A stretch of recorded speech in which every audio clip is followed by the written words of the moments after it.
another planet? Is Janet from another planet? Is Janet from another planet? Is Janet from another planet? Is Janet from another planet? Is Janet from another planet? Is Janet from another planet? Is Janet from another planet?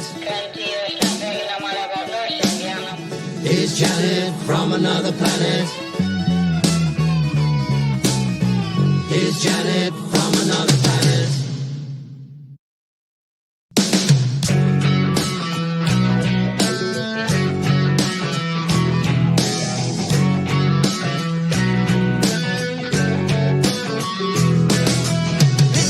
Is Janet from another planet? Is Janet from another planet?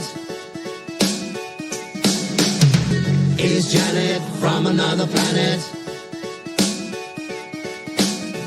Is Janet from another planet? Is Janet from another planet?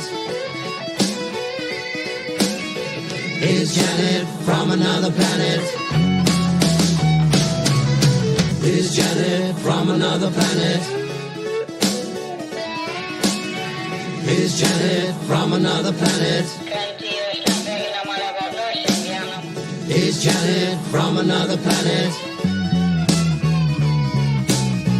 Is Janet from another planet?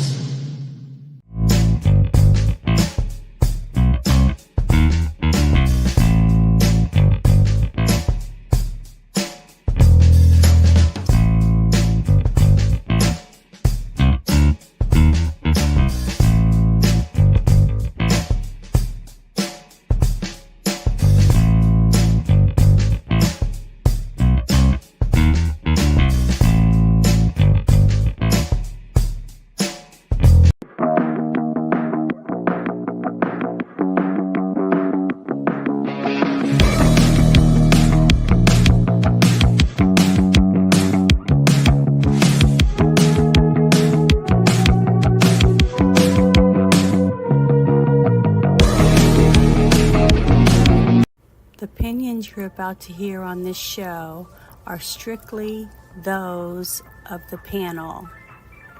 Today's digital landscape with the spread of false information can lead to dangerous outcomes. It's crucial for everyone to think critically and verify sources and reflect on the impact of what they share. Let's promote responsible communication to ensure that truth prevails and actions remain rooted in reality. The following program is rated TV MA LSV. It contains strong language, sexual situations, and violence. It is intended only for mature audiences.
I told him.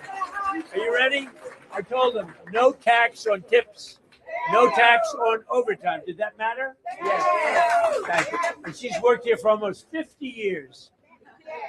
And she paid tax for all those years of those tips, right? Religiously. But not anymore. No more tax on tips. Thank you, everybody. Thank you. I told him. Are you ready?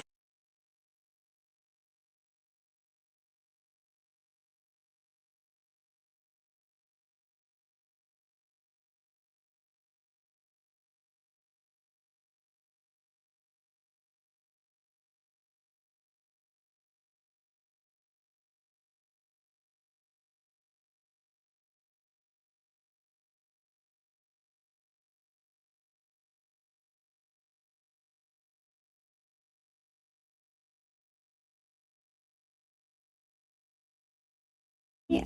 Again, I always forget to turn on my microphone. I should have a little like beeper or something that tells me to do that, but darn, you missed it because that was so cute. I'll have to play that video again. Uh, but it's Trump being greeted in Georgia, and there's a lady there. It's been working there for 50 years, and they were all yelling, "No, no tax on tips or no tax on overtime."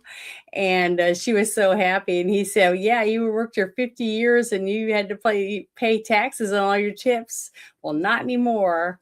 So I was just saying, I'm thankful that he's so personable, with people and everything. So he's just a good showman, he's good in the crowd. But I want to say hi. I see that baby girl's here. Thank you for stopping in.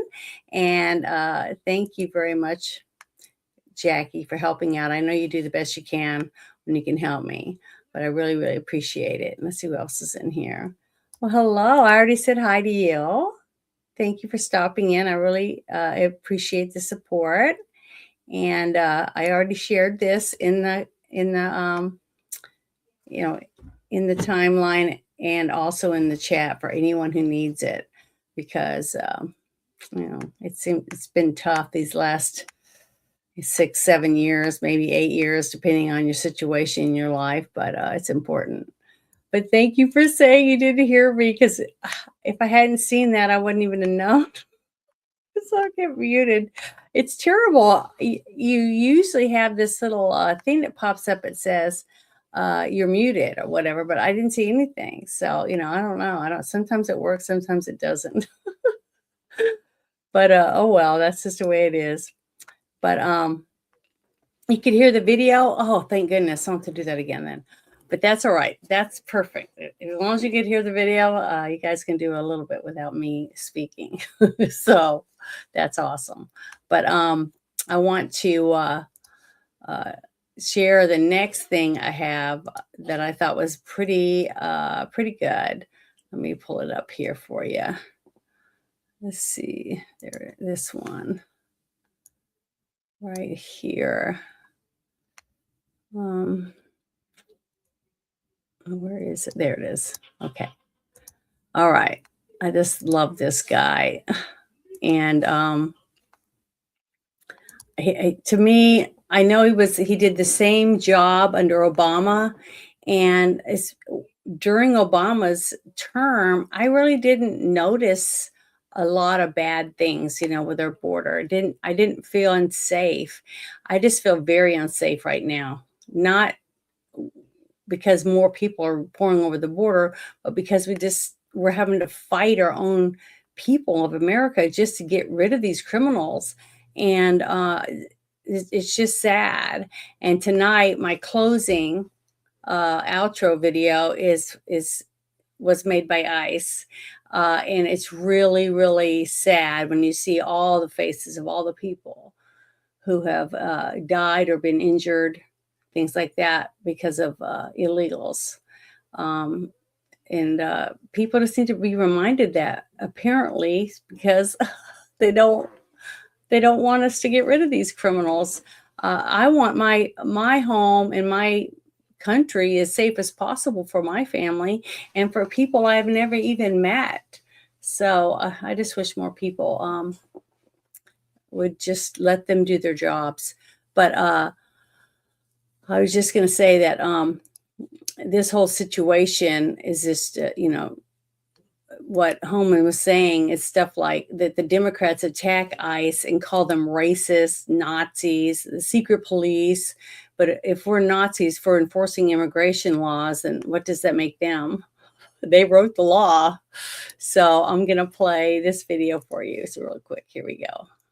Think about this. Members of Congress want to abolish the Department of Homeland Security that was established after the tragedy 9/11, right?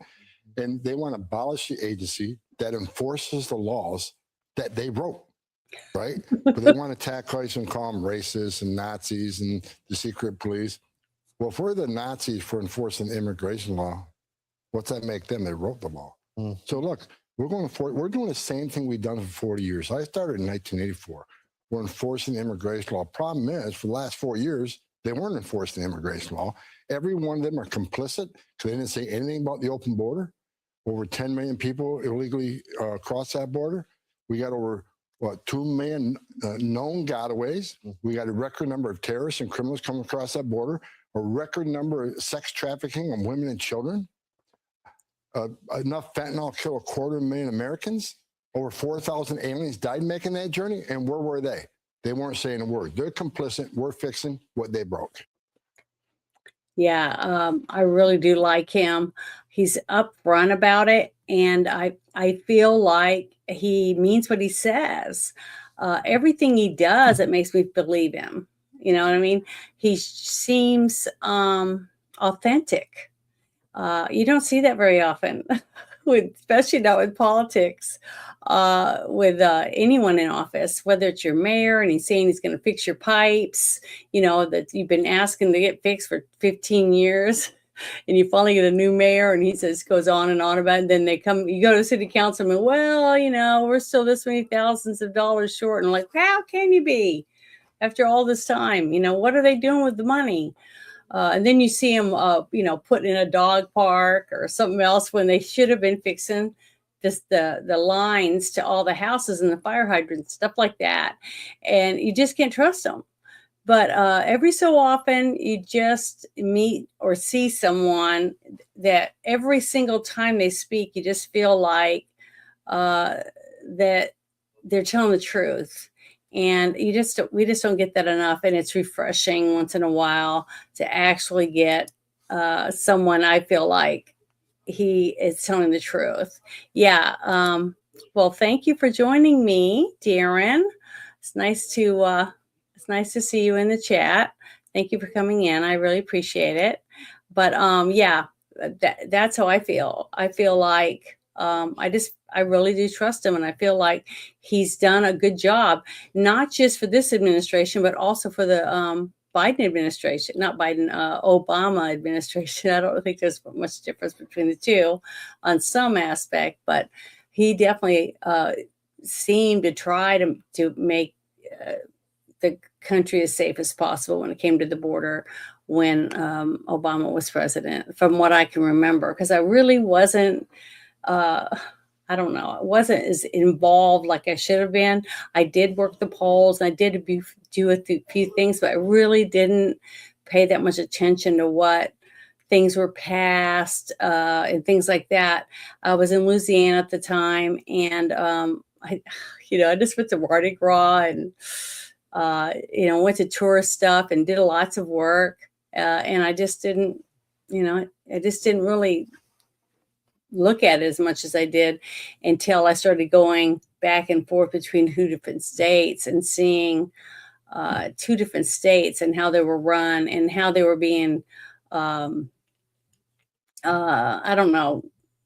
treated badly when it came to other states and how they talked about people from these 2 states. So I don't know. I just started seeing things, and that's when I started paying a little more attention.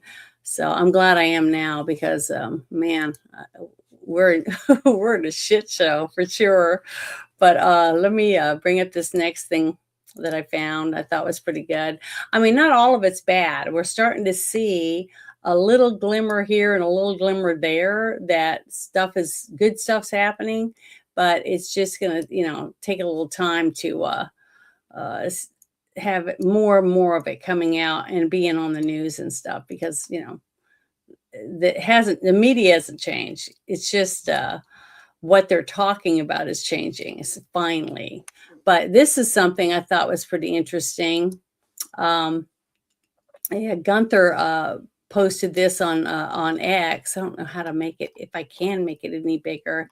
I don't think I can, because it's mostly, what you're reading. It's about the whole thing about our justices leaning, what I felt they were leaning toward, stabbing us in the back, basically, by their judgment. And it's just so sad to me that we have so many plain as the nose on your face, liberal leaning justices for the way that they handle things. To me, it's like they don't just follow the law, right down the middle. It's like they have to lean one way or the other. And I don't understand that at all. That's the hardest part for me, because when you're a Supreme Court justice, I thought you just followed the Constitution, you know what I mean?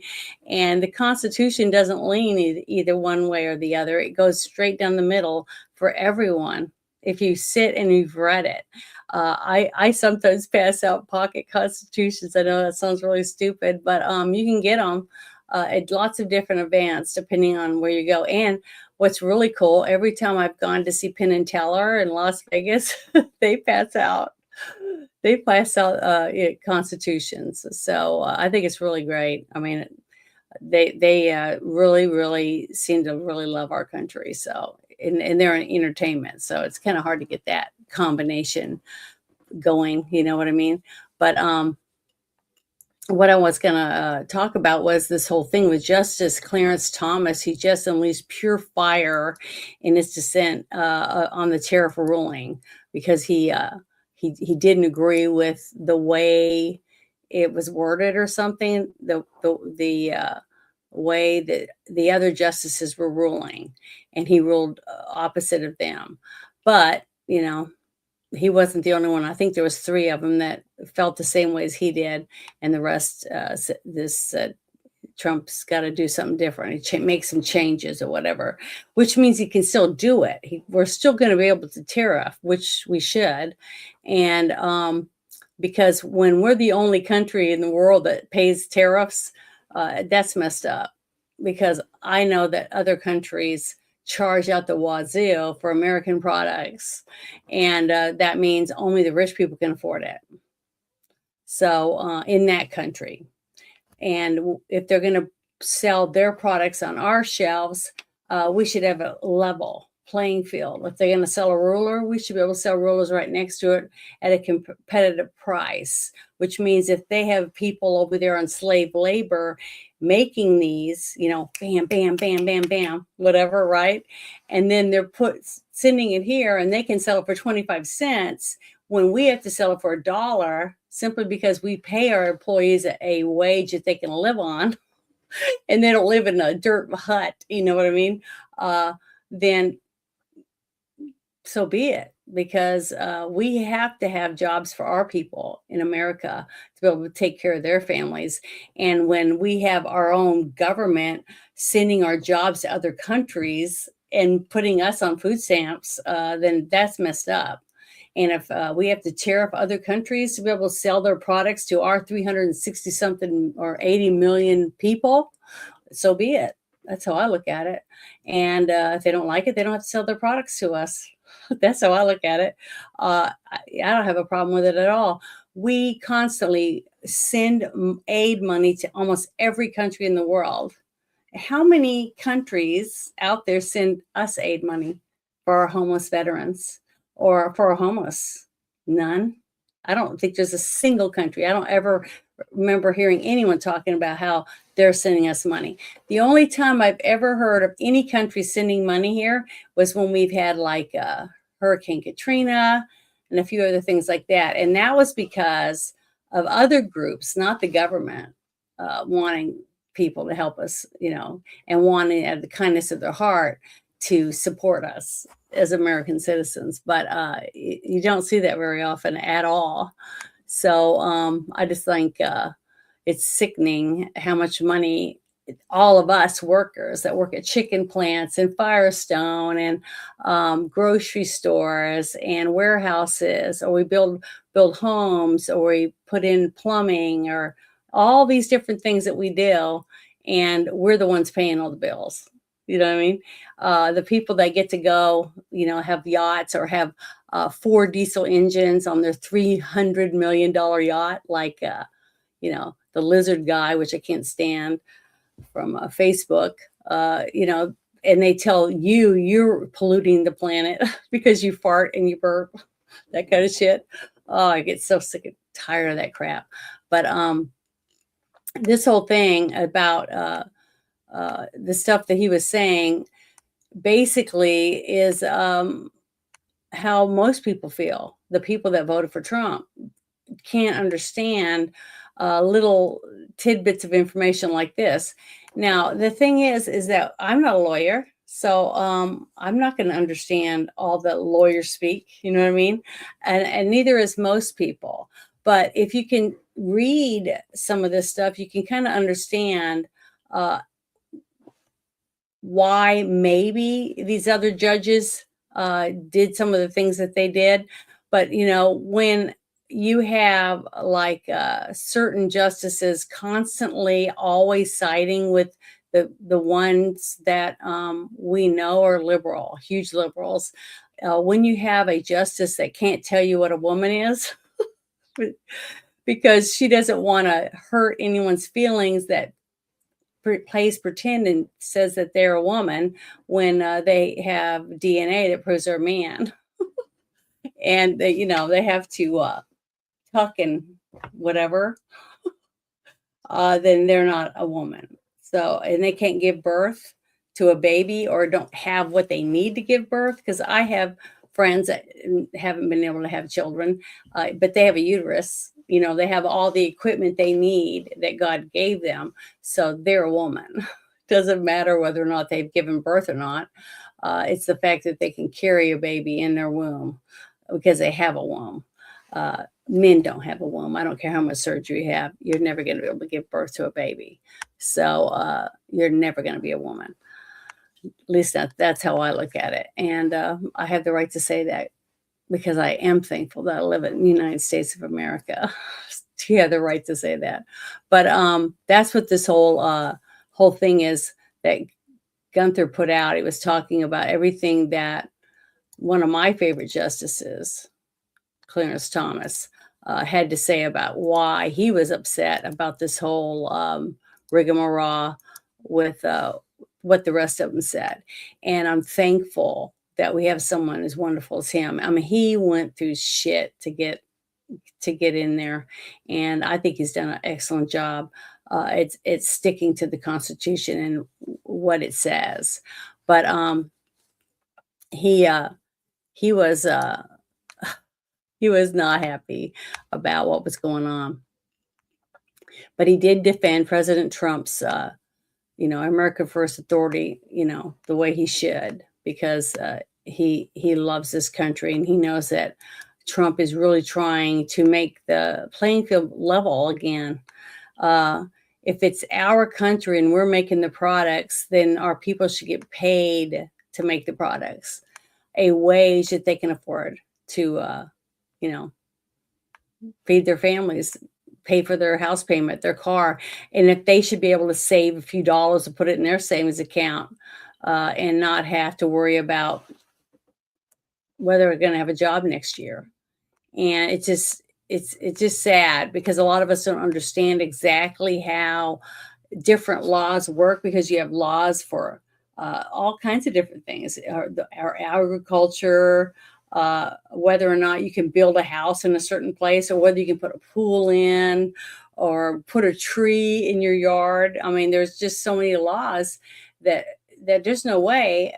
That's why we have so many different lawyers, because you have lawyers for divorce, you have lawyers for, sue corporations, you have lawyers that will tell you whether or not that property, you can own the mineral rights to it, just all these different types of lawyers. And it's just hard to keep up with it.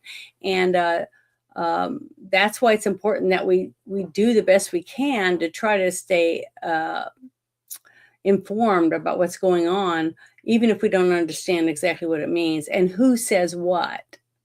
Who's constantly leaning to the left or who's always leaning to the right, and who tries to stay down the middle. And Clarence Thomas tries to do that.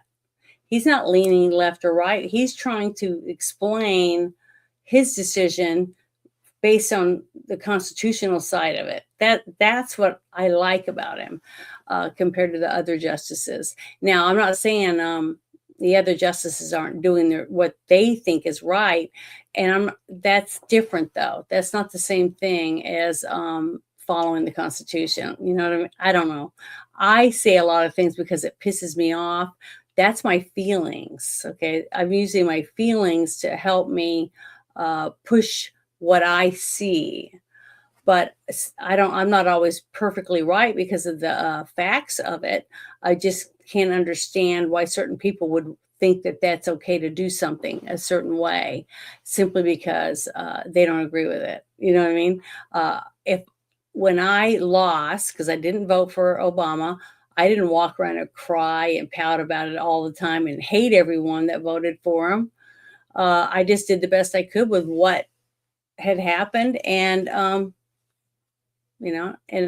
honestly, I didn't think it was that bad. I mean, there was a lot of things he did that I didn't agree with, but it wasn't horrible. It was nothing compared to the last 4 years under Biden. We were a total joke, I think.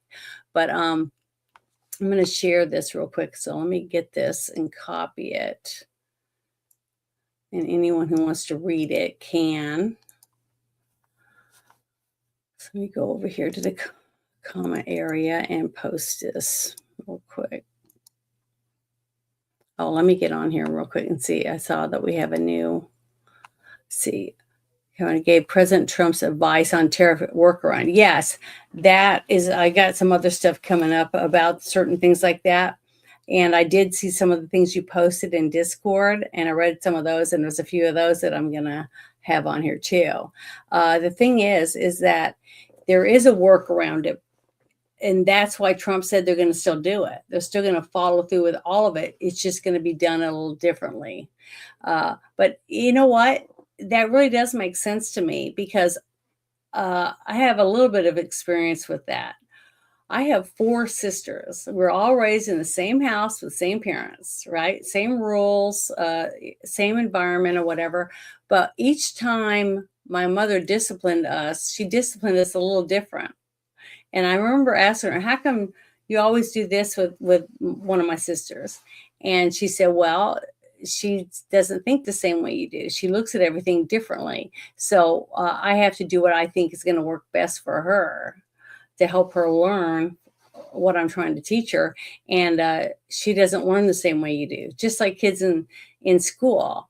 Some kids learn faster than others, and some kids learn they look at things differently. So it takes a different way of leaning to get them to see it a certain way. And then it clicks. And I think everyone has that. Everyone has to have this little lean this way or that way or up or down a little differently to have it click. And you understand, say, that makes sense. Even though someone else might have said it 10 times, you're still going, I just don't get it, So I can understand that. So the way they were tariffing one group of people may not be the same way they have to do it with someone else. So that's fine, as long as we're still tariffing them. As long as that's happening. Once I found out about that, because when I first heard about it, man, I got pissed instantly because I was like, what the blank? I don't understand that, because I knew years and years ago, before we had taxes on anyone in our country, we tariffed people in our country. So that's why I was like, there's no way they can say that. And everything can't be done through Congress. We'd never have anything done. Congress is the laziest group of people I've ever seen. They fight about every little thing unless it's them getting their nails done by us, or their hair done, or their shoes shined, or their free meals, all the things that we pay for while we're waiting around for them to make one or two decisions on things that we voted for them for because they said they were going to do this, that, or the other. Remember all the ones running saying, oh, we're going to get rid of Obamacare. You know, we're going to get rid of this, we're going to get rid of that. And they don't do shit. They just sit around and, I mean, a whole year they've been in office and they haven't even gotten all of Trump's judges in yet. You know, it's like they're pathetic. I don't know what they're doing and why they're still earning a check. I mean, I just don't. That's why I said, I hope we make it to the end, Mark, when we were doing the whole thing where we weren't supposedly paying because we didn't have a budget. It's like, I don't want Congress to make any money.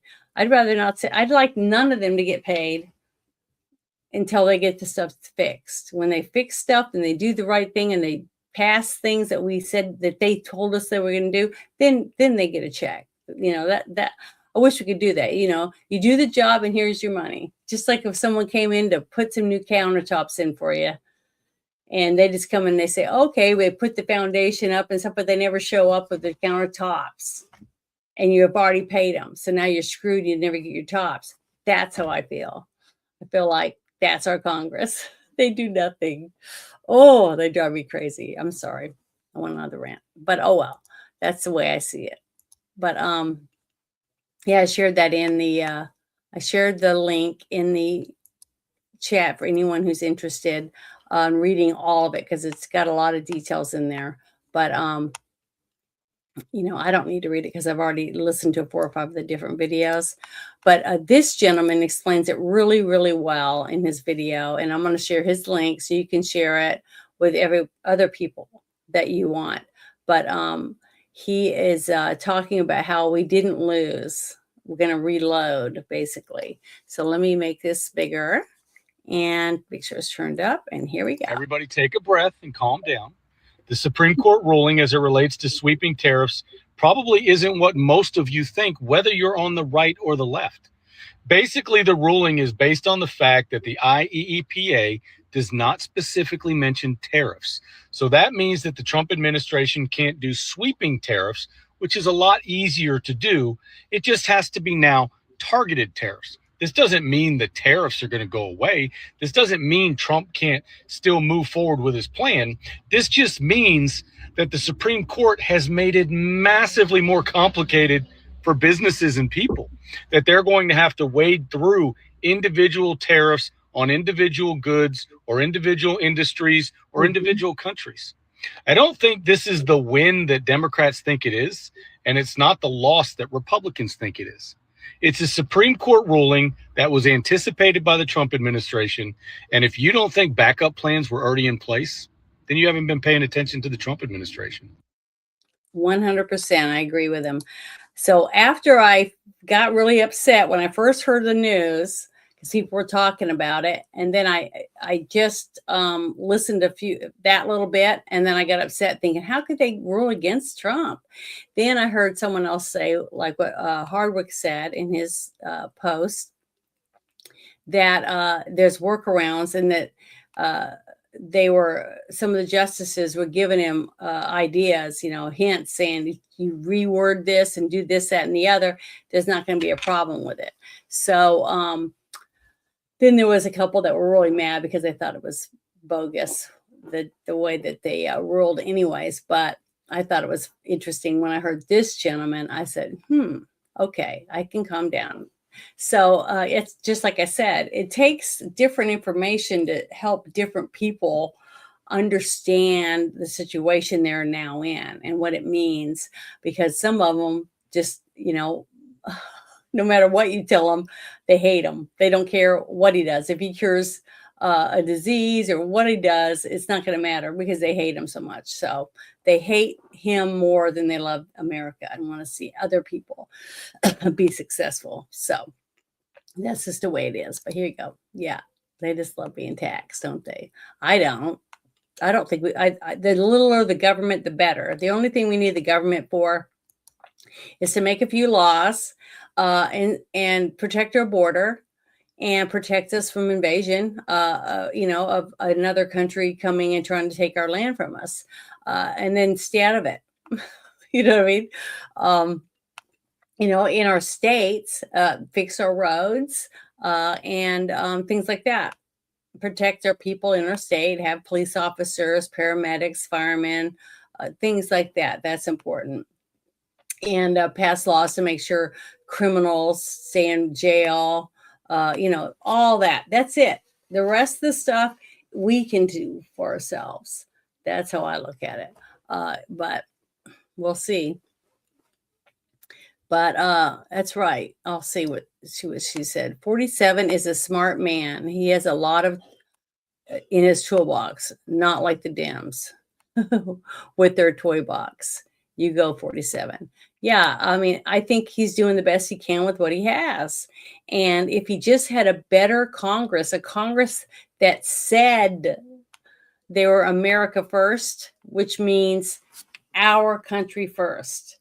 Get our shit taken care of, and then we can help other countries. But until then, we shouldn't be sending shit tons of money to other countries when we have homeless people, or we have homeless veterans. We have people that need place to go for their mental health problems. And we got so many problems in our own country. That's where our money should be spent first. But all these people ran on that, America first, and they're not doing it. They're sitting on their ass, and that pisses me off really bad because they're earning a check for doing nothing. And, or one thing here, one thing there. When we get up every single day and go to work, every day I see Trump up and doing stuff, and he talks to the press every day, trying to explain to us what he's doing. So I don't know. I don't have any idea. I don't understand why he does some things, but I do believe he has a plan for everything he's doing. Everything he's doing, I think he's doing it for a reason. And then we'll be proven wrong. Yes or no. We'll have to wait and see.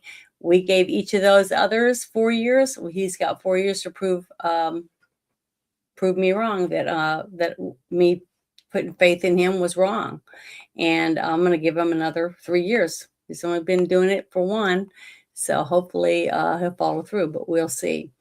But let me go to this next thing, because I think Jake had he was a really good guy, and I liked what he had to say, and he explained it really well. So I think that's a good thing. This next thing, I think this is it. Oh yeah, this one's a good one too. All right. This is something I thought you guys need to listen to.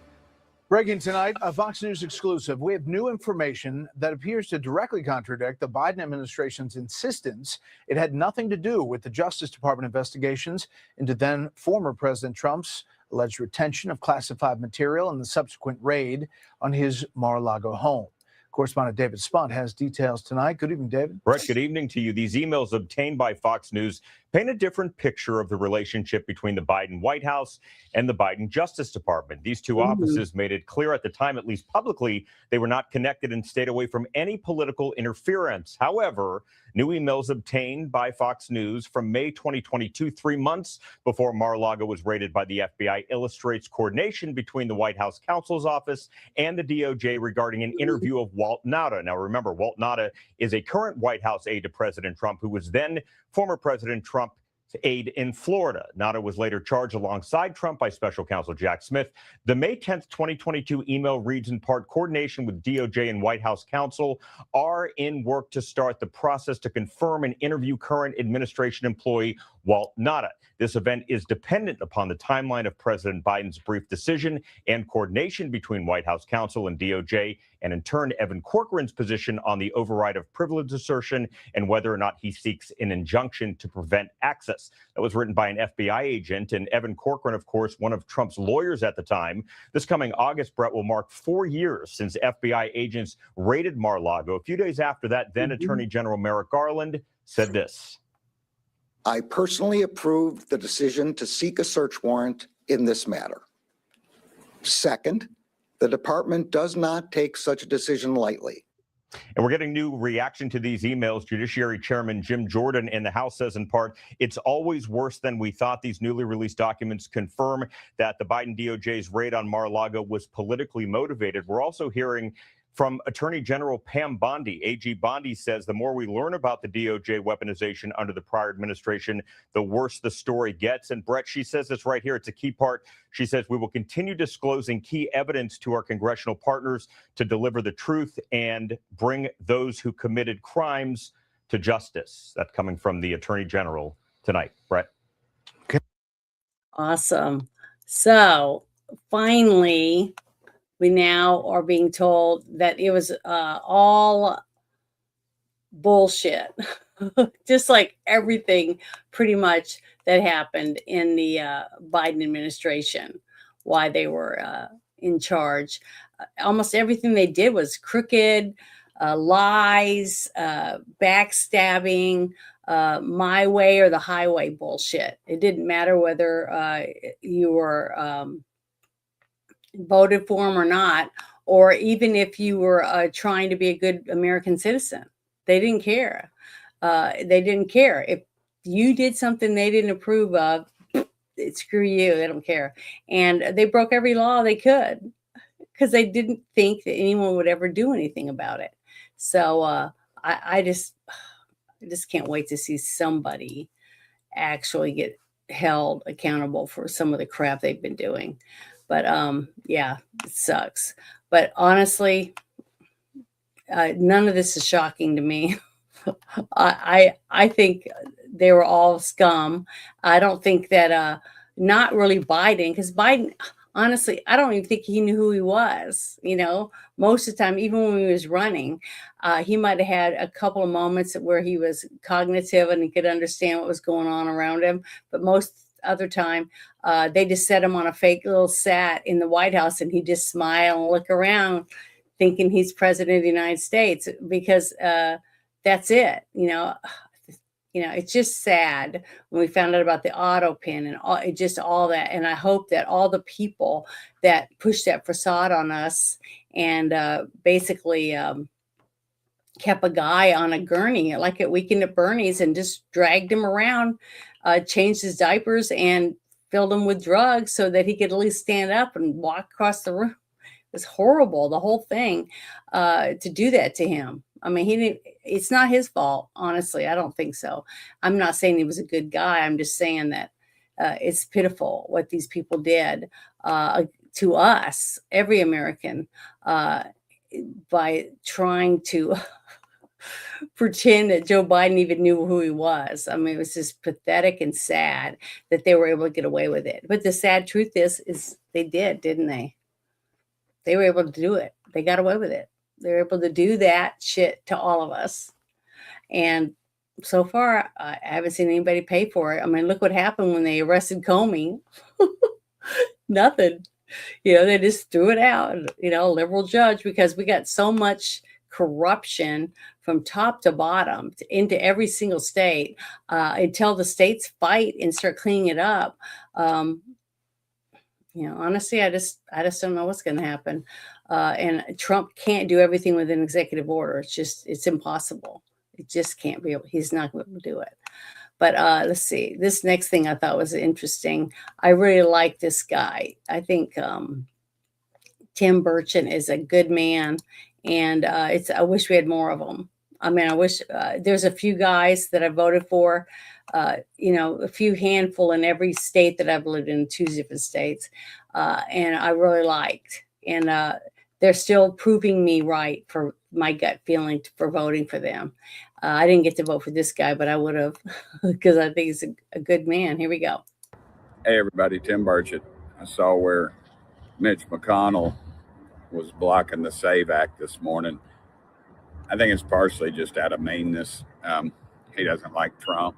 And Trump got him in office, sadly enough. He helped him in that last race extensively. And that's one thing I value in this game is loyalty, and apparently he doesn't. But he's blocking the SAVE Act. Or is he? Is it him or a staff member? Because, as you know, he's a lot like Joe Biden was in his last few days in office, or last years in office, last 4 years really, his cognizant level is diminishing daily. You know, I'm always remembered we had a chairman of a committee, and I asked in committee, in our conference meeting, I asked if how much money was in this bill, and she responded, "I don't know. Next question." And I said, "No, how much money is in this dadgum bill?" And his immediately staffers were like, "You can't be asking that. You can't be asking that." Well, dadgummit, you know, this thing ain't supposed to be some retirement village. It's supposed to be the United States Congress and the Senate. But here's what it's turned into, and it is wrong. You've got staffers that are running this thing. The lady that I asked those questions of, it turns out for over 6 weeks, she never showed up and nobody knew where she was, but her staff kept running the office. And she was in a retirement village for people that were in cognizant decline, to put it lightly. And that's what's going on in Washington. You've got these staffers, again, that are too close to the lobbyists, too close to whatever, and they're running the show. And it needs to stop. I've called it out. I've called it out to our leadership, and they do nothing about it. But this is where we're at. The SAVE Act is stopped because Mitch McConnell. And he's got a staffer that's running his show, not him. So anyway, it's a pitiful state. You need to get a hold of our leadership and let them know this cannot continue. Cannot continue. Thank y'all for sending me here. So there you go. We have someone who's there for his job and he sees it happening and he's not afraid to speak about it, because I'm sure they harass him. They don't like him. He's always saying that nobody likes me because I tell him this is bullshit. Just like Kennedy from Louisiana, that I really like, does the same thing. He doesn't give a shit. The only people he cares if that like him are his people that he voted him in to go and do a job. Okay. And that's what they're supposed to do. They're supposed to go there, do a job, go back home, you know, do their whatever they're doing at home and be with their people, talk to his people from their state, then go back and do the same thing. Support their state and the people that voted for them. That's what their job is supposed to be. But somehow they go to Washington, D.C. and forget about the people from their state and say, fuck you, just give me your money. And that's how they treat people. And this guy isn't one of them. Okay.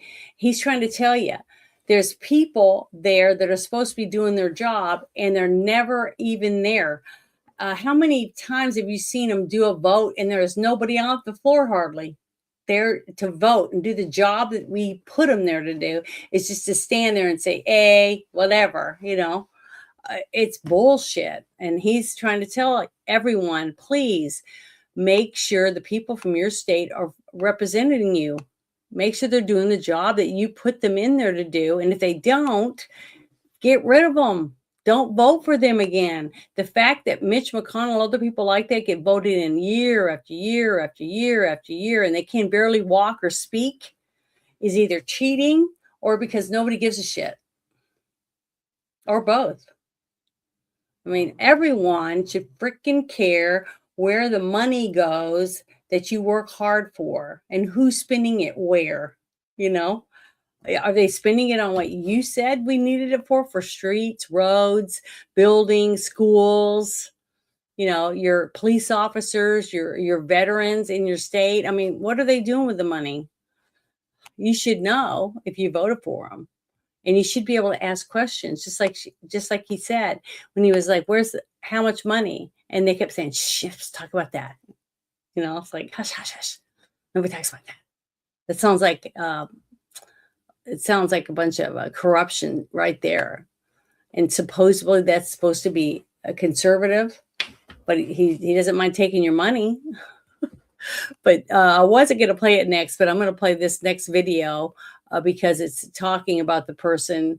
It's the person actually speaking that he was talking about. So I'm going to stop that real quick, and I'm going to pull up the other one for you so you can hear him himself talking about what he's going to do. And this is Mitch McConnell himself confirming he's voting no on the SAVE Act. He doesn't care if illegals are voting. Does that sound like him from 20 years ago? Or does it sound like maybe people that are working for him that are saying, well, we got ourselves a zombie and, we can just do whatever we want. We're going to get our paychecks. We're going to be able to do this, go have lunch or whatever. And we will make sure he votes the way he's supposed to, that type of thing. Is that what he's got? Handlers? Or are they his assistants? See what I'm saying? It's a big difference. Big difference. And remember the first time that Trump was running and he said he wanted to get rid of lobbyists? Well, I wish we could. Wish we get rid of all of them. They shouldn't have no lobbyists. All we need is the person we voted to represent us to go there, vote on something, and then go home. That's it. That's what we need. We need to get back to simplifying what their jobs were from many, many, many years ago. Back to that. Let them go there, do their job, and go home. Go back to their state so they can actually know what the hell's going on in their state. So when they go back to Washington, D.C., they can do what they're supposed to. What's best for their states, period. That's what their job should be. But here we go. I'm going to open this up for you and let you listen to it. Make sure it's turned up. There we go. Here we go. Okay. Senator, you're up for election in 3 short years. What are your thoughts on that? I'm sorry, I had a hard time hearing you. That's okay. What are your thoughts on running for re-election in 2026? What are my thoughts about what? Running for re-election in 2026. That's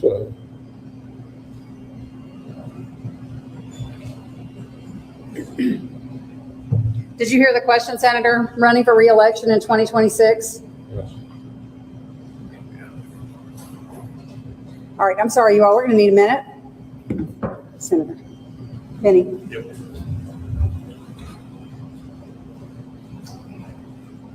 Head outside, so. Come with us. Okay. Somebody else have a? Okay. There you go.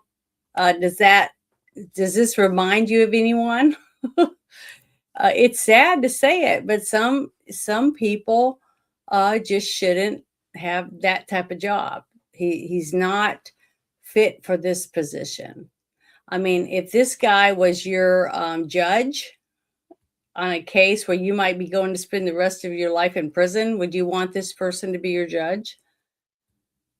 Would you want this person to be in care of your young children? So you got to really think about what him standing around like that, if he's really making any decisions.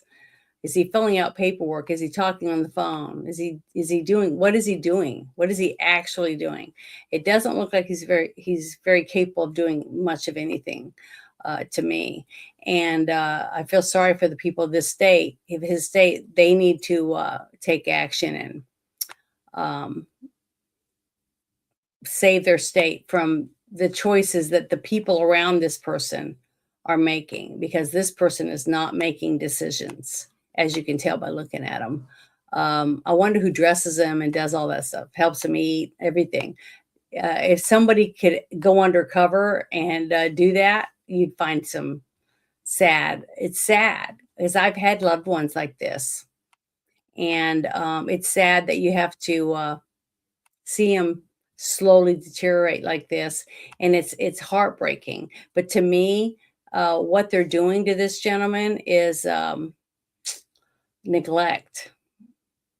They're neglecting his needs. He should be at home, relaxing, putting his feet up, people going for walks with him, spending time with his family, his pets, that kind of thing.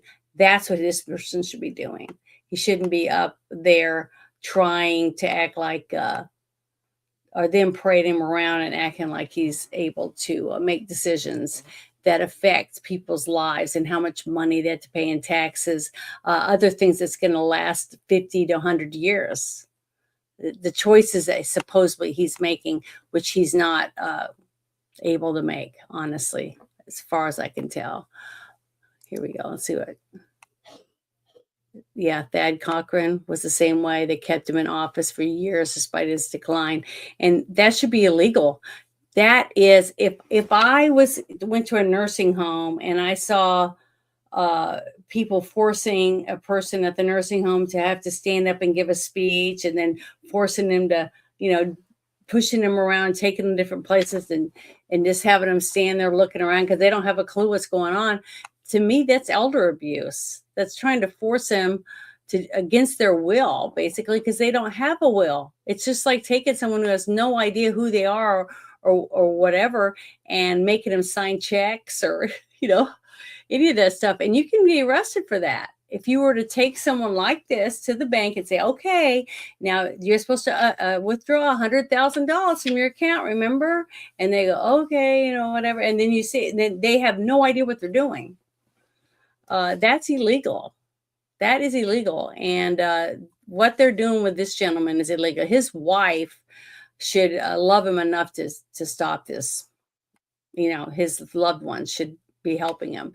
But a lot of people, are kind of like, yeah, look who he's married to. So look into that and think about it. But yeah, it's really, really sad and pathetic. And I wanted to share that, not because I want to humiliate him, but because I want to humiliate the people that work for him, people that are forcing him to stand up and act like he's the one making the decisions. Because see, that's how easy it is for these people. Every single person under the Biden administration that used that auto pen, guess what? They wiped their hands of Biden. Well, I did my job and now it's all on him. Nothing's going to happen to me. I got away with it because he's an idiot. He was too stupid. He didn't even know that we were doing it. Is that right? Does that make it right? No. Those people should be punished for using him. They used Biden to get their agenda passed. And everyone that did that should be held accountable. You know what I'm saying? And I don't really know Biden, so I can't say bad stuff about him really, except the fact that that's him. Biden was way worse than this. I mean, he was, from the little bit of videos that I've gotten to see of both of them, he goes into this like staring thing like he just did. It's almost like he's having a mini stroke. That's what it looks like to me, because he just has no idea at that moment what's going on. And just like what Hardwick was saying earlier, they're usually pretty good after they've had a real good night's sleep and they've had a good breakfast. They do real well for a little bit. And then the next thing you know, they're back to where they didn't know if they brush their teeth. They don't want to brush their teeth. They don't want to brush their hair. They get combative with you because they feel like they've already done those things. That you're forcing them to do something to get so well when you're just trying to help them get ready, get dressed, things like that. So the handlers, they do a lot to get these people to look halfway decent, and then give them IVs, keep them hydrated so that at least they can walk around and look, awake, that type of stuff, and add a few whatever kind of medicines in there to give them a little, look at me, I got some skippity doo dah going on, whatever, and it's pitiful. But if you have someone like this in office in your state, you should be one of the people walking up there saying, we need to end this. You should never. If you go and you meet these people at something and you know that they're looking in la land, they're not even speaking to you, and everyone else is hovering around them to try to keep anybody from, I don't know, noticing that how bad off they are, they should be reported. I mean, honestly, this is pathetic and sad, and it makes us look like horrible people to other people in other countries, because other people from other countries can notice that this is not good, and it's really sad. And when he first had that very first public, like mini stroke like that, where he just stood there and looked around because he had no idea who he was or what he was doing. Yeah, elder abuse. That's exactly what it is. I thought he would have been done at that time, because this is pathetic. It's really sad and horrible. They did it to Biden, and look where it got us, man. I'm telling you. I hope a lot of people get fried over that, because that was disgusting. It's still disgusting. I think it's disgusting when I see it happen to anyone. It doesn't matter whether I like them or not. I don't want to see them treated this way. This is wrong. I mean, what kind of country are we where we're dragging old people that can't even feed themselves, dress themselves, have a conversation with their own grandkid or another elderly person, and because they can't, they're not capable of it. They're not capable of thinking and absorbing the information to actually have a real conversation with you anymore. They're past that point. These people should be able to sit in a chair, watch your shows on TV, go for walks, pet their dog, whatever it is that they have left in their life, and be hugged by their grandkids and things like that. That's what he deserves. That's where he should be, instead of being treated like this. This is pathetic and sad. Oh, it breaks my heart.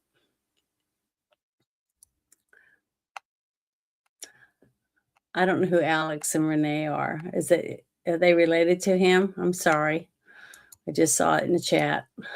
Trying to do 10 things at once. But yeah, elder abuse, and those people should be arrested for not saying, hey, this guy can't do this job, and go back to their state, these aides, and say, hey, we got to have another election, or whatever it is they have to do at their state to get somebody temporarily in that position to take his place, where they have someone run, because this isn't representing their state very well.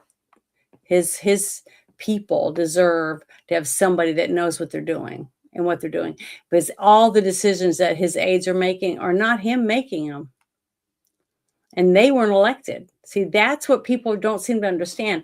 The people taking care of this guy were not elected to make decisions. He was. And if he's not capable of making those decisions, he shouldn't be in office, period. That's how simple it is. Does that sound like somebody? Do I sound like somebody who's leaning one way or the other? No.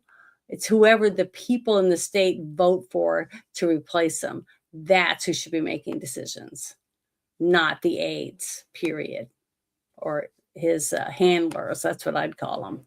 It's pathetic and sad. But yeah, that's sad. I would be heartbroken if that was my loved one and I saw it on TV and said, oh my God, I can't believe they're doing that to him still. I'd be there saying, you guys need to change this crap. This is bullshit, because it is. And it's sad. But let's see. Okay. This was another thing that came across my timeline I was really surprised about. But let me push pause here, get it started over again. Open this up for you. Here we go. Emails show Epstein was heavily involved in Ukrainian biolabs, discussing do-it-yourself genetic experiments, including embryo implantation, sperm modification, and so-called biohacking with scientists. Now, consider what we're seeing here. These experiments include sperm modification, like modified to do what? We don't know. What was Epstein and his donors trying to create? See, there's another email that gives us maybe some insight into that. These detail plans for a proposed designer baby project, outlining funding needs and development strategies. The goal here, according to the email, to move from small-scale garage biology to the first live birth of a genetically designed human, or even a human clone, within just 5 years. Again, why is this happening? And specifically, why was it happening in Ukraine? Well, actually, that part's easy, because this kind of research is inhumane, it is unethical, and most importantly, it's illegal in the United States and most Western countries.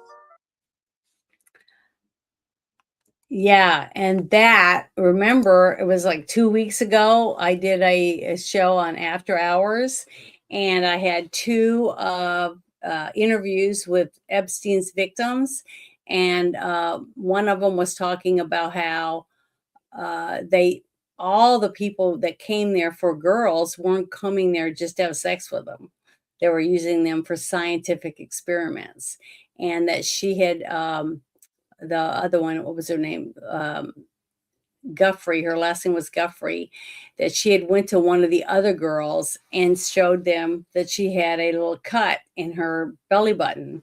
And one of the other girls said it looked like that she had had some eggs taken, or that she had an ectopic pregnancy, or an embryo taken out, because anyone who's had their tubes tied, a woman I'm talking about, or that type of procedure, to have eggs taken out because they were going to be fertilized, outside of her body and then put back in. That's why you have a lot of women that go to these fertility clinics and they get pregnant with triplets and stuff, because they take a cluster of eggs out and they put some kind of chemical on it, and it causes them to mature quickly or faster, quickly.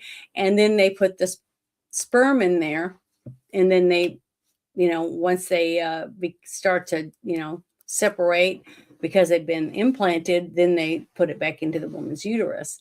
So all that stuff is true, because the victims were talking about this stuff way before anybody was sharing the emails. And people were making fun of the women because they were saying, oh, they're on drugs, or drug addicts, they're insane, whatever, or they're just trying to make extra money, all this kind of junk. And now we've got backup, not just from what the victims were saying. Now they have emails between these. And God, wouldn't it be great if they had recorded phone calls? I hope they do. I think they do, because just like with the P. Diddy houses that they raided, they said that they had tapes of phone calls and all this different stuff. And they took a shit ton of stuff from all the places that Epstein, was working from, like the New Mexico ranch, his yacht, his plane, his island, his New York apartment. And now we're finding out that they were also doing some of the experiments with, after they had taken eggs or sperm or whatever and sent it to Ukraine. But remember, what's really, really creepy about all of this part of it is that when Russia first went over the border, remember that? When they first went in, everybody was like, oh, they're invading Ukraine, they're going to take over, and it's going to be a war. But remember, when they went in, they could have went in and just started slaughtering people, kind of like what they did, in Israel, when they went over the thing and started just killing families of people, right? He didn't do that. They went to specific places. They went to and he was saying biolabs, to get stuff.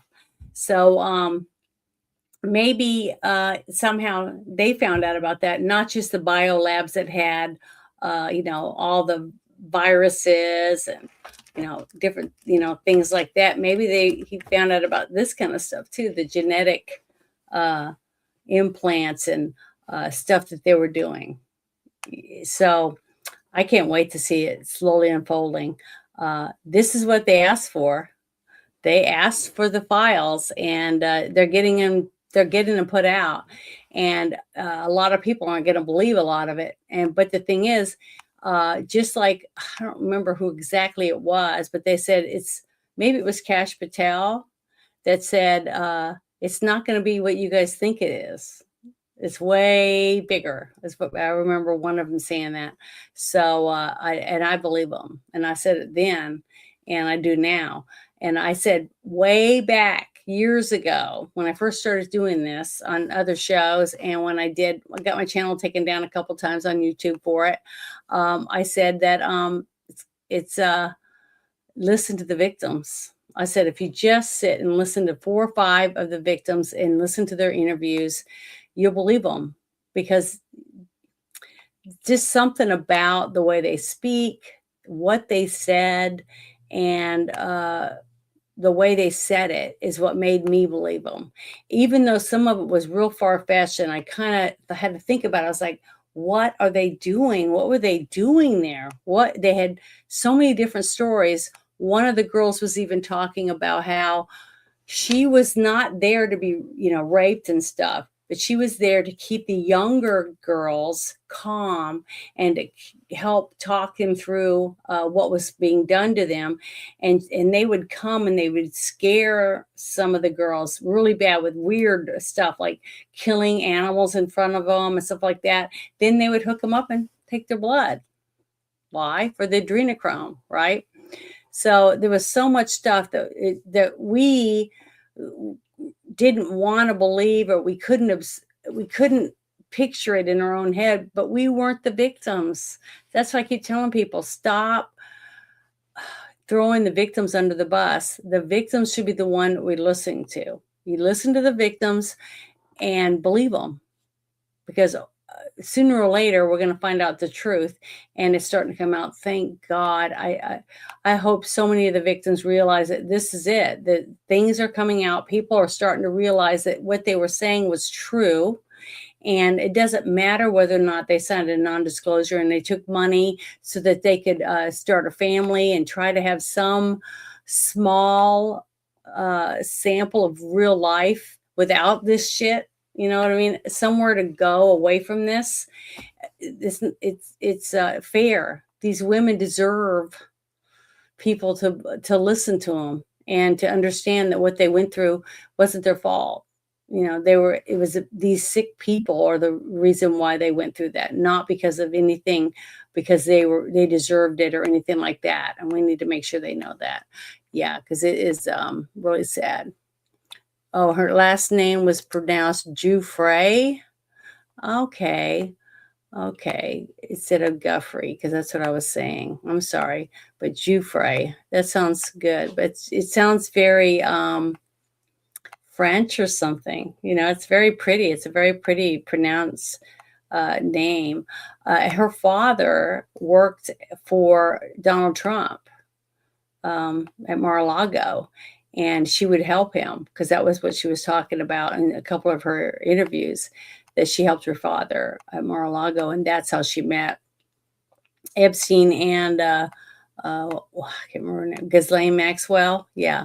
And that, yeah, it's pretty bizarre how after all that. But so yeah, that video has been around for a while, but there's been lots of videos that have been played. They're starting to get more play again, that I played and talked to people about years ago when they first started talking about it, just like some of the interviews with the Epstein victims. They've been around for a while. But what's sad is you have so many people denying the victims the right to be heard, you know. I don't know. Has any of the victims ever been on The View? You know what I mean? These are women that constantly bash women that want the truth to come out. But unless it's their truth, they don't want to hear you. They don't give a shit whether you're a woman. But I have a video I want to share about those women, because I saw this and I just laughed, because I was like, I've listened to these women bash so many people and point the finger at everyone and say how nasty Trump is and that Trump was involved with all this horrible stuff going on with the Epstein stuff, even though they even said he was one of the first ones that came forward to tell him what he knew about Epstein and all this kind of stuff. And it's just sad. But these women are finally getting their 10 minutes of fame, or whatever you want to call it. I think this is the one. Darn it. No, hold on.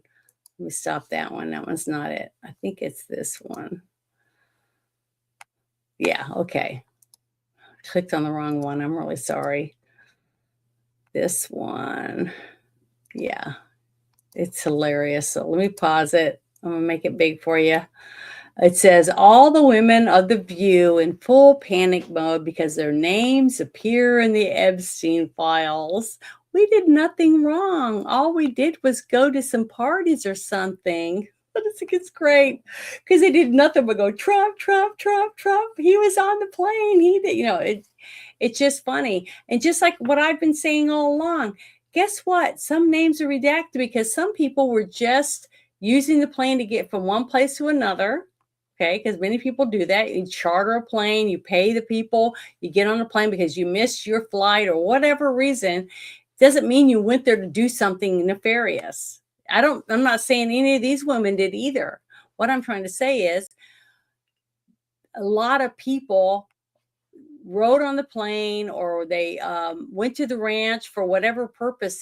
They might have went for something totally nothing to do with abusing young women. See, that's what I'm trying to say. And these people did nothing but push a narrative that if you were there hanging out with him and you did this, that, and the other, then you must be got blood on your hands and all that shit. So let's listen to this video. I just think it's funny as hell. Here we go. We're on the list because we were at a party or a wedding or something that somebody might have been. That's what I found out anyway. Yeah, no, I was at Trump's wedding to Marla. Right. Maybe Epstein was there too. Who knows? I don't know. So that means that I'm not guilty, obviously. But these other ones, how are you going to decide who's really guilty and who's not? Well, I think very it's. tricky. I think it. No, I think it's very clear because if you look, you know why my name is there. Because someone was looking for a plane, and that's what people do. They go to all the people who have private planes and say, "Do you have one?" And you didn't get on the plane. I didn't get on the plane. I didn't know they were looking for a plane. Yeah. I had no idea that the plane that I was supposed to be on was no longer available. So I'm named in there like Whoopi Goldberg needs a plane. But there are a lot of people that are Marilyn Monroe was on the list. Yes. There were plenty of people that were there are plenty of Elvis people also. named in the list that may have not done anything wrong. Yeah. But I think that there are a lot of people that are on their list that are guilty of wrongdoing. And I have no confidence, unfortunately. It gives me no pleasure to say this. But I don't have any confidence. Let me say that it like the this. Justice I Department's gonna do think anything. that they are going to, hold on, Joy. I think they are going to, they're going to do it like, you know how you eat around an apple till you get to the core? Yes. I think that's how they're going to do it. They're This going to Justice eat all the Department, stuff I don't have all confidence. around here, and then they're going to get, hopefully, then they'll get to the core. I have So who knows what's going to happen with that? But it's just funny to see these people like they're sitting in the hot seat. You know what I mean? It's like they're playing the game hot potato where you got the potato, now you got to throw it to somebody, right? It's just funny because what comes around goes around. You know, just like my mom always said, if you're pointing your finger at someone, how many fingers are pointing back at you? So, you know, it's just hopefully some of these people will learn from this and they'll learn to say, hey, what if it's you? You know, oh, I can go on a plane and do that because it was totally innocent. See, that's the thing people don't seem to understand. If you, Whoopi Goldberg, or one of the other ladies there could fly on a plane just to go from one place to another, but it happened to be owned by Epstein, let's just say that, and that was perfectly innocent. Okay. But then why can't someone else, if they're an opposite point of view of you, have done it for total innocent purposes also? See, that's where I don't understand where these people can't seem to see that. If I did it because of who I am and that I'm a conservative and I support Trump, then I had to have done it because I'm a slut and a whore and I was trying to drag young girls there. See, that's the only purpose they'd see me doing it. But I'm supposed to accept that they flew on it and they were just doing it just to go shopping in Florida or something. See what I mean? That's the problem, is that they judge everyone simply because of their religion, because they're not a Muslim or they're whatever it is. They look at it like that instead of just saying, if they said that they went there for that, to take them at their word for it until something else comes out later on to say, oh, they told me this is what they were doing. And then you find out later, wow, that wasn't what they were doing. But that's what I'm talking about. You know, that's what I can't stand. And I've been saying the same stuff since I first started doing this stuff. So I haven't changed it, and I don't feel any different about it. It doesn't matter who you are or what you look like, whether you're a man or a woman. It's the fact, it's the content of your character. You know, what are you saying and why are you saying it?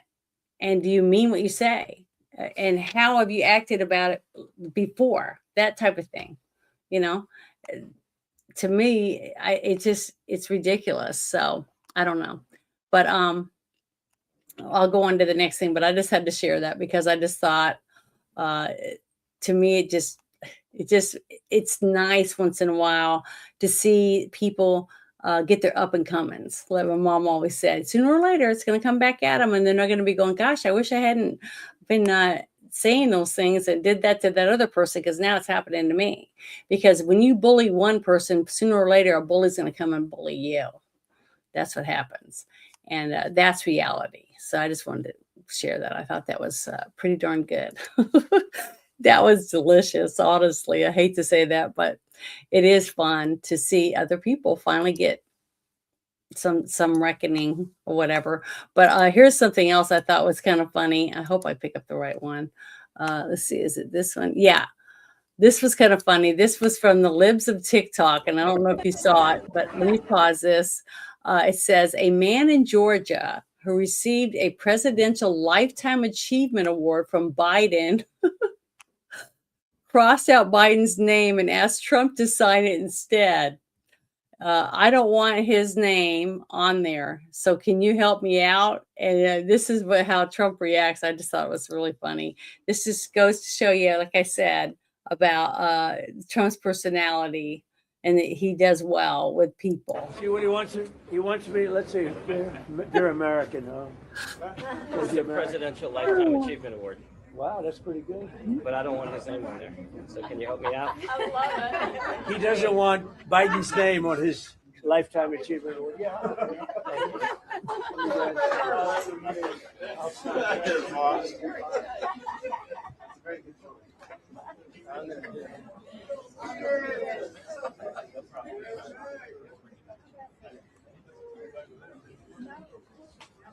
Mine's not an auto pen. His is. That's an auto pen. See that? You know that's an auto pen. See, that's an auto pen.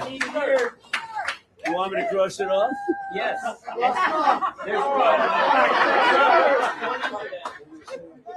it right there. That's an auto pen signature. That's it. You think he signed it? He didn't sign that. Crazy, man. Crazy stuff, right? That's crazy. I don't know how he did that. Auto pens. It's insulting when you think about it. Okay, now you have a real Lifetime Achievement Award.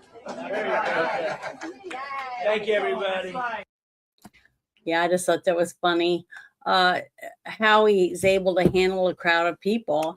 And one thing I wanted to explain is, I don't know if any of you have ever gone to a Trump rally or any other event that has a president there, or even the vice president, from any of the past administrations. I think it's pretty much the same way, is that all the people that you're seeing that are in this room have all been frisked and had probably standing around for an hour or more, just to make sure that the environment is safe to bring a president in there from, somebody who might want to hurt them. So these people waited a long time to get to meet him. And that's why it's nice to actually have a president that interacts with you, talks to you, laughs. He'll get selfies with you. He does all those different things. And he always does that. I've seen him. He drives some of these people crazy, Secret Service, because he'll be driving along and he'll see some firemen standing on the side of the road waving flags or whatever. He'll pull over, tell them to pull over and get out and go shake their hands and stuff. And that is a nightmare for Secret Service, but he can help himself. That is the kind of person that Trump is. And that's one of the things I like about him. It's just like what Martin Luther King said, it's the content of your character. It's kind of hard to pretend to be something you're not when you're just in a regular environment, because it's hard to put the mask on and leave it on 24 hours a day. Sooner or later, someone's going to see the truth. So, might as well be yourself, right? So I think it's great. Let me go to the next thing. Let's see. I gotta close that off. Sorry, I'm trying to do this by myself. Let's see. The next one. Okay, now this next one I thought was pretty interesting, listening to some of the things that she was talking about. So let me pause it and get it set up here for you. It's Catherine Herridge, and she's really, really a smart woman. And I've been watching her for a long time. Not every single thing that she's done, but she's done a phenomenal job at trying to get details and information out to people. And this one was really good because someone made sure they sent it to me because they know I'm a huge, I love talking and sharing information to help save kids. Traffic children or abused children, things like that. I've done lots of different stuff about that kind of thing. And that's why they sent me this. It says, leading attorney John Manley alleges an epidemic of sexual abuse against minors in California public schools by teachers, coaches, and other school employees. Manley exclusively tells straight to the point that its firm has uncovered over 350 cases of alleged sexual abuse in California classrooms alone and believes there are many more statewide. The main issue is that there's an epidemic of sexual abuse in the state by teachers, by coaches, and other school employees. Hate to say this, but in the last 20 years, I've heard of many cases in 2 different states having to do with bus drivers, coaches, and 1 teacher. It's sad. And that's just me, with people that I've been bumped into or hung out with for a little bit of time and got to hear their story about what happened. And it is, I really do believe this story. And I think it's way worse. We think 350, I think 10 or 1 is too many. But to see that they're talking about 350 or 360 predators is pretty bad. But I think it's double or triple that in reality, probably even higher than that in the state of California because it's an awful huge state. But I'm going to play this video for you because I think it's important. And there's a couple other videos underneath this one, but I just want you to hear this part first. What's the issue in the California public school system, K through 12? The main issue is that there is an epidemic of sexual abuse in the state, by teachers, by coaches, and by other school employees. It wasn't until 2012 you could actually file a lawsuit, a civil lawsuit, for damages as a victim of sexual abuse in California. And since then, our firm alone has filed dozens.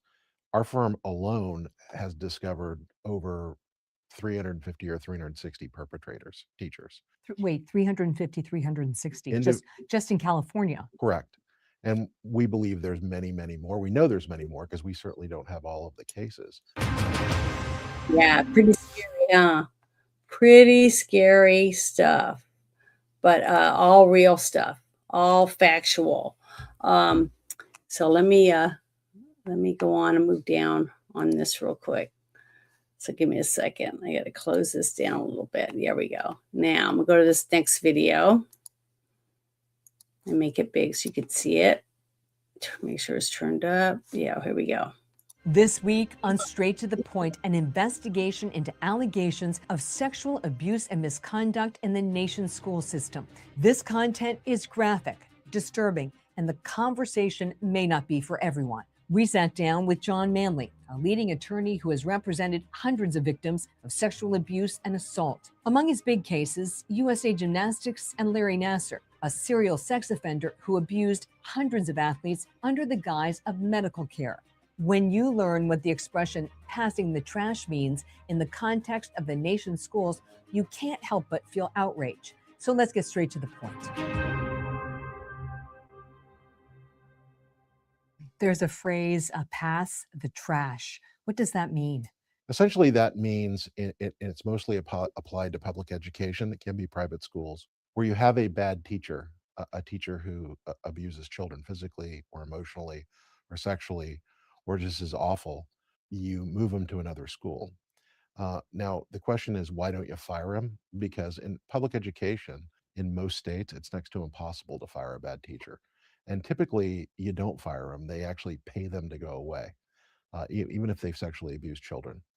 What's the issue in the California public school system, K through 12?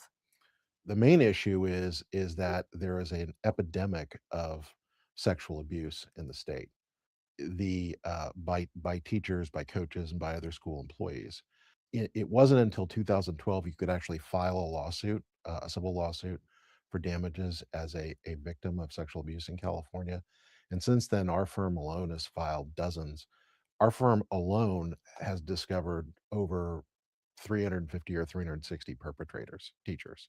Wait, 350, 360, Indiv- just in California. Correct. And we believe there's many, many more. We know there's many more because we certainly don't have all of the cases. What are the reporting requirements for educators in California if there are credible allegations of sexual molestation or abuse against children? So it's actually a very low standard. If you reasonably suspect, that's the key term, that a child has been sexually, emotionally, or physically abused as a mandated reporter, you must report. So what that means is if you have enough to say, I got to look into this, you must immediately call law enforcement or child protective services, and within 24 hours, make a written report. And what's the rate of compliance? It's almost zero. What do you mean it's almost zero? In the vast majority of cases we have, what occurs is the mandatory reporting statute is ignored and schools investigate it themselves. And the problem is when institutions or people investigate themselves, my experience is they rarely find themselves guilty. The whole point of the mandatory reporting regime is to have a third party look at it so they can get to the truth. It's a crime, by the way, not to report, and yet almost nobody's been prosecuted for it. I have here the Child Abuse and Neglect Reporting Act. Is there a requirement for schools to notify parents of credible allegations of sexual molestation or abuse against children by teachers? No, if a child is a third grader and they go to school and the school removes the teacher because they believe the teacher molested a little boy or a little girl, there is absolutely no legal requirement for schools to notify parents. How can that be? Well, I think we have to ask the California legislature and the other legislatures who have allowed this situation to occur. This is designed to conceal the level of abuse by school personnel from parents. Okay, I want to be clear about something. Most teachers are good people and there for the right reasons. In fact, in many of the cases, the reporters who finally stop it are other teachers. But what happens to them, in my experience, when they stand up and say, no, you're not doing this anymore and reporting, frequently, not always, but frequently, they're retaliated against by the administration and the school district. Is the issue of alleged sexual molestation of children greater in minority and poor communities? Are they disproportionately impacted? Yeah, so we talked about pass the trash earlier, and frequently what happens is, you typically don't find an abusive teacher in a public school in Pacific Palisades. Why is that? Because people in Pacific Palisades or other wealthy areas have power, they have money, and they have authority. And typically on back to school night, the teacher is the poorest paid person in the room. If you go to South LA, like Miramont Elementary School, for example, the teacher is the highest paid person in the room. The students are typically Latino or Black or other minorities.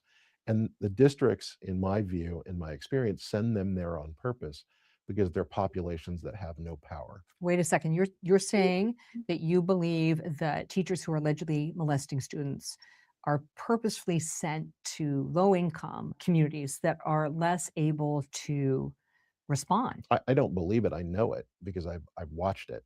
What does the case of elementary school teacher Mark Burnt tell us about the scale of the problem in California? Okay. Mark Burnt, to set the stage, was a third grade teacher at Miramont Elementary School. He was hired at the Los Angeles Unified School District. There was complaints about Mr. Burnt's conduct throughout his tenure through 2012 when he was arrested. He was exposing his genitals in class. Teachers reported it. He was wearing wildly inappropriate clothes, tight shorts with his genitals showing, wearing Mickey Mouse ears, photographing children, openly taking children in his classroom after class alone in violation of rules. Just year.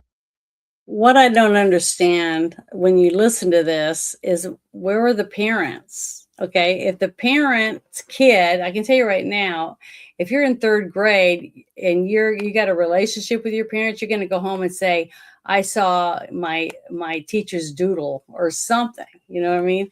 And if that had happened, I'd been one of the first parents to go to the school and say, this is what my kid saw, and I want to speak to your teacher. And I would have confronted the teacher myself. Where are all those parents?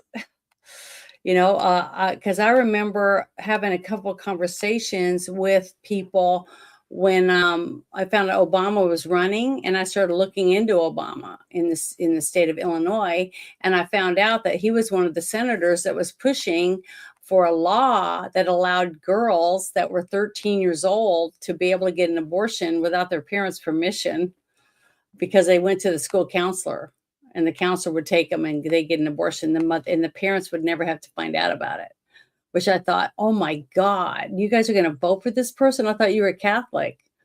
And, I was shocked that so many people, even though they were Catholic, supposedly, and that's why I have a hard time with Catholics, is the fact that because they think they can just go and get some Hail Marys or whatever to their pastor or whatever they call them, their priest or whatever, then, oh, well, it's okay. You know what I mean? It's like, you don't have any conscience. You don't have to worry about it. You just, if you drink too much or whatever, you just go ask for forgiveness and it's all wiped away or whatever. But it's wiped away by maybe a human, but not by God.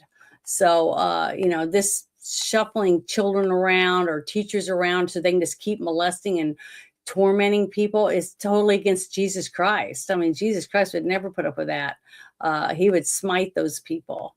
And the fact that parents weren't doing it, just sickening to me, that you wouldn't even notice any way that your child was acting differently, whether they were molested or not. Did you ever take your kid to the doctor? Yeah, I don't know. It's just, to me, it's just hard to believe that certain kids that could happen to, even a child that's poor, a poor children. I knew a few girls that were being assaulted, but they weren't being assaulted by their teachers. These girls were being molested by their own family members, and they were poor, but they told people, okay, and other people intervened.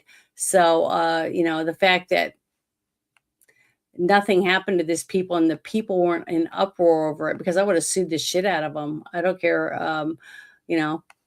They find somebody, do something, because you got to help the kids, period. It's, to me, this is really disgusting and sad. And I hope that something big happens with these people. Honestly, I really do. After year after year after year, principal after principal after principal. So how was he finally stopped? So what happened was there was a young woman in a CVS drugstore in Redondo Beach, California, where he lived, who was developing analog film. As it came across out of the machine, she noticed these disturbing pictures of children with tape over their mouths, with substances dripping down their chin, eating cookies, cockroaches on them. And believe it or not, in California and other states, photographic techs are mandatory reporters. She did her job. She called. And the Redondo Beach police finally called LAPD, and they looked into it. And Mr. Burnt, it turned out, had been feeding semen-laced Oreo cookies to his children for years. Hundreds of victims.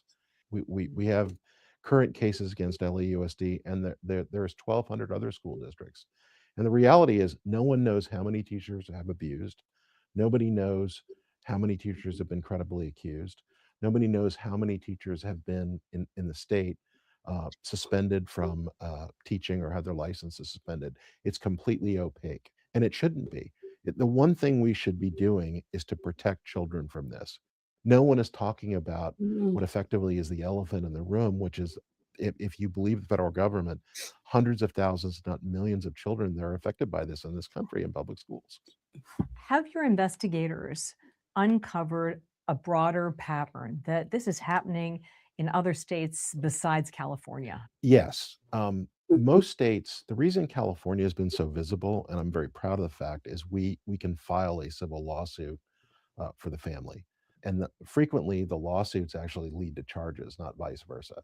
For example, in Texas and other states, they have what's called sovereign immunity, meaning you can't sue the state. So you can't really file a civil lawsuit in many states. And so as a result, these people are never discovered until way later, and often the criminal statutes are expired. A lead researcher and educator in this field is Cheryl Shakeshaft. There's some data about the prevalence of sexual abuse of children in public schools. What is the latest data? The latest data is 17%. Ms. Shakeshaft was the author of 2 studies commissioned by the Department of Justice. In December of 24, Harvard University published her most recent book, and she believes now that the number of children that suffer sexual misconduct by teachers, school administrators, and other personnel is about 17%. Wait, 17%. Yeah, in other words, 17% of students in this country who go to public schools will suffer some sort of sexual misconduct while in school by school personnel, which is a staggering statistic if you do the math. I have a document here from the Education Healthcare Public Services. What is that group? It's a union organization that puts out studies on various educational issues. Okay, this is called Nobody Wins, an educator's perspective on mandatory reporting. It says that rather than support mandatory reporting, they want to focus on sort of the challenges within the family. Does that address the issue? No, it's designed to conceal it. What they're really afraid of with mandatory reporting is that if you don't report, it's a criminal act. And they know, the unions know that there's widespread, as school districts do, there's widespread non-reporting. The notion that when you have these studies and this data that is put out by law enforcement, that you want to get rid of mandatory reporting tells me you're trying to hide the truth. What right-thinking person doesn't want a teacher mandated by law to call the police when a little girl or a little boy is molested?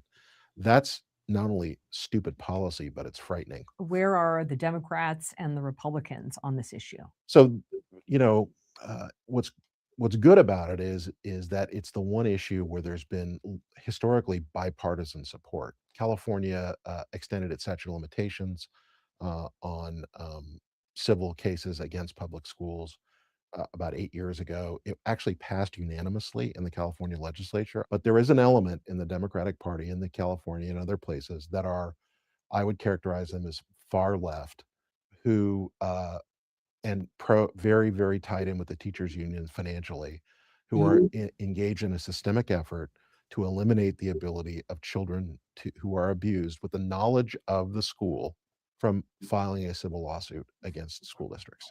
And the question you have to ask yourself is why? Well, it's about political donations. Well, I agree with you. Their argument is, oh, it's about good public policy and we don't need it. No, it's about politics. I mean, these are the same groups of people who scream about Me Too and women's rights and children's rights. What are you doing? Your single job as a politician, if you're representing the people, in my view, is to protect the most vulnerable in a society, which are vulnerable adults and children. If you don't want to pay the lawsuits, stop the molesters. How can Congress get involved? Yeah, that's common sense. Congress has a role here, and there's several ways. Number one is every school in the country, every public school, is covered by Title IX. Title IX, most people are probably familiar with it in that it provides equality for men and women's sports. And also in colleges, it mandates that colleges investigate sexual assault. Most people don't realize it applies to every public school, kindergarten through high school. Nobody's enforcing it. And frankly, the prior administrations, none of them have done a very good job of enforcing this. I'm encouraged that we're hoping that we get a change and that people are looking at this. Would it require legislation signed by the president? Could it be an executive order? How can you make the change? So, number one, the Department of Education could enforce the current rules. Number two, I would hope the Department of Justice would initiate investigations of some of these institutions. If you look at New York Public Schools, Los Angeles County Unified School District, Chicago Public Schools, I think all of them deserve a federal inquiry and ask the following questions. How many teachers have you removed for credible allegations? How many victims are there? Have you notified parents, etc.? If they haven't, then there needs to be action. The federal government has the authority under Title IX, if you do not comply, to take a number of sanctions up to and including the suspension of federal funds to that school district. If you want to make them stop this, Goodness. cut off their money. The reason, in my view, part of the reason this happens is because many administrators and school boards do not look at students as human beings. If they did, if they looked at them as children, as God's creation, as a little being, you would never let this happen. They look at them as funding devices. And it gives me no pleasure to say that. And I'm not painting this with a broad brush. There's many people who are in education for all the right reasons. But you can only conclude, given the volume of this, that we've lost our way culturally in those institutions, and it needs to change. 100%. You're revealing very disturbing findings from your investigation. At the same time, 3 million files have been released in the Epstein case, and the common link is the abuse of young children. What does that say about where we are as a society? I think it's a view into how many people aren't bothered by this. The thing that's most disturbing about those files is the communication by respected people in our country after he was convicted. And I think our job and America's leaders' job, but be it Democrat, Republican, Libertarian, whatever, your job one is to protect our society. And our society depends on our children. And when this happens to a child, it's emotional murder. They're never the same. Every person should have the right to pick and choose their first sexual experience. And when that's stolen from them at third grade or as a junior in high school and all things in between, it's a profoundly damaging effect. The other difference between Epstein in this case is no one was mandated by law to go to Epstein Island. You have to send your children to school or you go to jail. So parents are mandated to send their children to the local public school and have no choice. You don't like your teacher in a private school, you go somewhere else. But these parents in Title I schools, they don't have any money for private schools. They don't have money for Catholic schools. They got to send their kid to the public school. And, if you get Mr. Burnt, well, that's just too bad. And that's what a lot of people, a lot of educators, and frankly, teachers unions think. And I don't understand why unions aren't partnering with us on this. Why don't they want to get rid of these people in their midst? 100. After we spoke with John Manley, we reached out to the Los Angeles Unified School District, a major teachers union, and others. In response to our questions, the district provided this policy document that states when allegations of sexual misconduct by a district employee with students are made, the region superintendent may choose to inform parents and guardians of the impacted school in writing. As for the number of reported allegations of sexual misconduct and disciplinary action against school employees, we were told the data is only available through the Public Records Act. The American Federation of Teachers did not immediately respond to our questions. Based on our reporting, we understand there is interest for hearings on Capitol Hill that can show this is a national issue, where student safety in some schools is taking a back seat to political and business interests. This is the type of investigation you can expect here on Straight to the Point. We'll see you next time.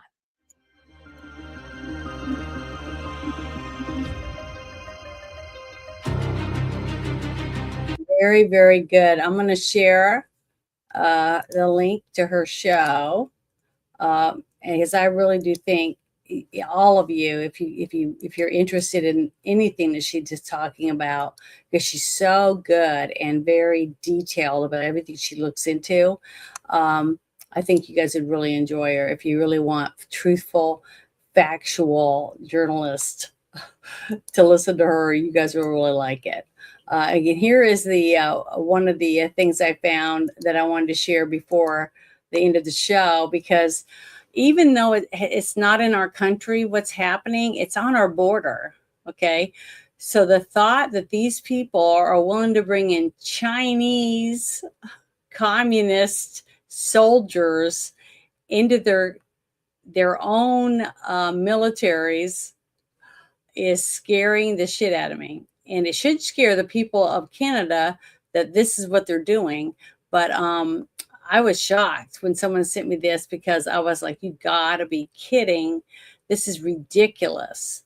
It says that Canada launches a new immigration category for the armed forces to allow recruits from the Chinese Communist Party and other foreign adversaries to merge with Canada's military. I mean, what the fuck? And just like I've said many, many times, I've said this, and I was born in Newfoundland. So it's heartbreaking to say it, but it's truthful. Canada doesn't have to worry about really anything. If something bad ever happens and someone tries to wipe them out, they know the United States of America is right next door, and that we're gonna intervene. They know that. They have no doubts about that. So basically, they can do whatever the fuck they want because they have the big snuggie of America wrapped around them, basically. And I think it's bullshit. And I think it's sad.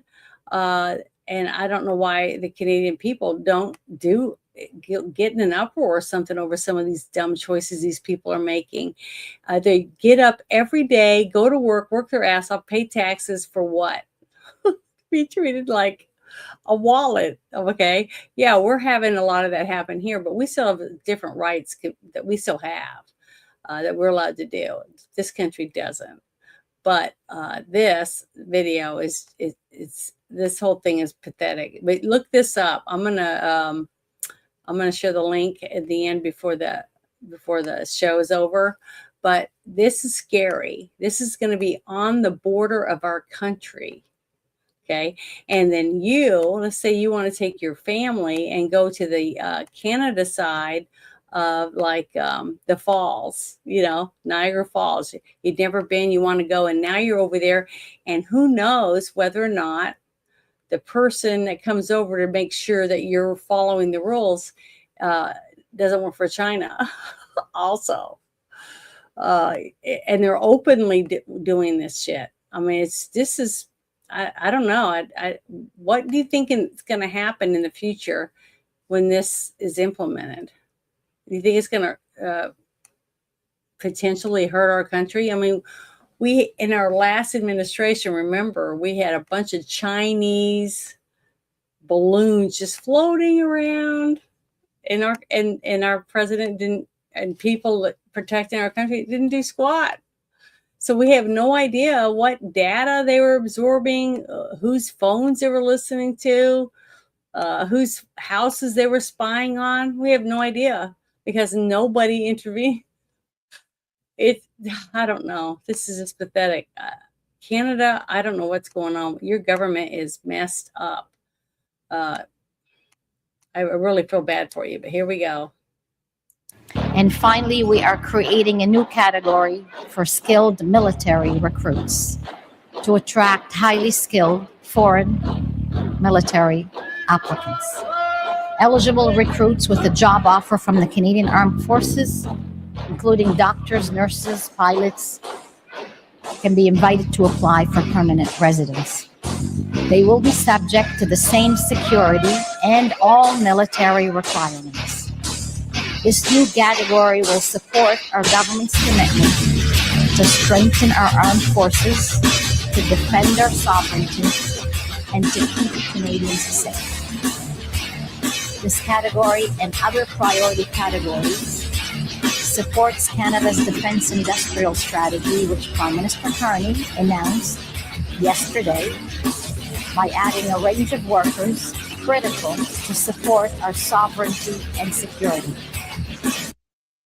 So apparently, this woman thinks Canadians are so stupid and not easily to be able to be trained to be expert soldiers. They have to go to China to get highly qualified people to join their military. This is sad, people. This is really sad that they're actually doing this. Why are they doing this?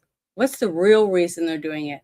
Are you telling me there's nobody in Canada, there's not enough people that want to work for the government and become soldiers, flying planes, working sonar, ballistics specialists, all the different things that they'll need. They have a nice, strong military they can't get enough of them from their own country. They have to go to China for one, or maybe North Korea to recruit. And how many of you think are going to jump at the chance to be right on the border of the United States of America, where they can sit right on the other side of the border with their ray guns or whatever and sonar or whatever it is that they use and be able to spy on all the people that live just over the border? This is, I don't know. Maybe I'm blowing it out of proportion, but I'm going to share this in the chat with you. And then you guys can tell me what you think, because I think it's messed up, really messed up, that this is what they are going to do to Canada. They really screwed up, man. It's big time. I think it's pathetic. But I think it's really sad. Oh, I got myself another winner. Wow, that's awesome. Get a lot of them, especially on the phone setup one where it goes up and down. So we'll see how that goes. But thank you, everybody, for hanging out with me for a little bit. And hopefully I shared a few things with you that you probably didn't know. And if I did, I hope you enjoyed it. But thank you so much. And you guys have a wonderful weekend. Bye.